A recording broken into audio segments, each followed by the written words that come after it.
Heureux de vous savoir, nombreux à nous suivre ce matin. C'est bien sûr la revue de la une des journaux. On démarre avec Matin Libre, législative 2019, Yahi et Soglo, l'insomnie du BMP. Sûreté et sécurité au port de Cotonou, les gardes-côtes américains constatent les efforts de la direction générale, puis test de popularité. En attendant les législatives, Talon et Yahi s'échauffent. L'investigateur titre sécurisation des biens et protection des Béninois, près de 3 ans de victoire sur le défi sécuritaire. Assemblée nationale, la commission des lois valide le nouveau code électoral. Vie des partis politiques, la FUEDD sur les fonds baptismaux ce jour. Le Béninois libéré de Aboubacar Takou appelle au secours d'une co-accusée de KGB au président Talon. Elle raconte le coup contre KGB et comment Hassan l'a torturé à Laxide. Le dangereux Hassan Zen est actuellement en fuite vers l'Afrique du Sud pour avoir escroqué un Américain. Puis absence de notre président au sommet de la CEDEAO-CEAC à Lomé et coup de gueule de Rekiat Madougou. Ça sent la poudre entre Talon et Fort. Réforme du code électoral, l'intégralité de la proposition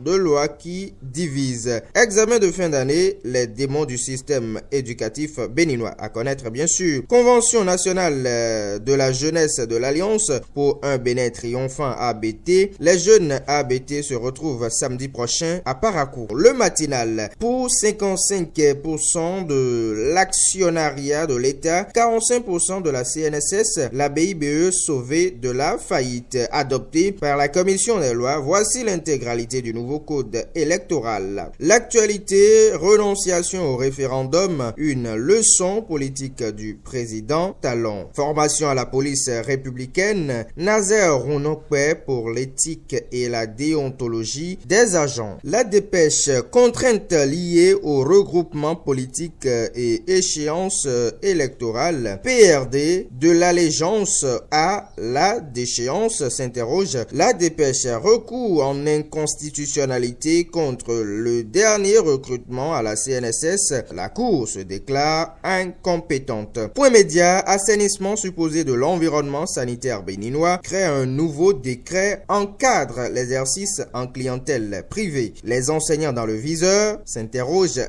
Point média. L'Afrique en marche, 250 millions pour être candidat en 2021. Talon, le compétiteur né, redoute les urnes. Il a trouvé la stratégie pour écarter les adversaires et pourtant Trump et Macron n'ont pas payé avant d'être élus. Voilà, ce sont des observations du journal L'Afrique en marche. Le nouvel observateur, probable modification du code électoral, un test d'exclusion, s'interroge le journal. Le progrès, mise en œuvre du programme asphaltage, le gouvernement reste déterminé. Puis formation sur l'éthique et déontologie policière vers le renforcement de l'intégrité des fonctionnaires de police. On a tant annoncé le retour de cet hebdomadaire satirique paraissant à Cotonou. Le déchaîné du jeudi vient mettre ce matin député et ministre bientôt à la barre. Sale temps pour Satan. Voilà, sale temps pour Satan. Rencontre politique à Jeffa, Yahi, les larmes 2-0. Madame Madougou se lâche.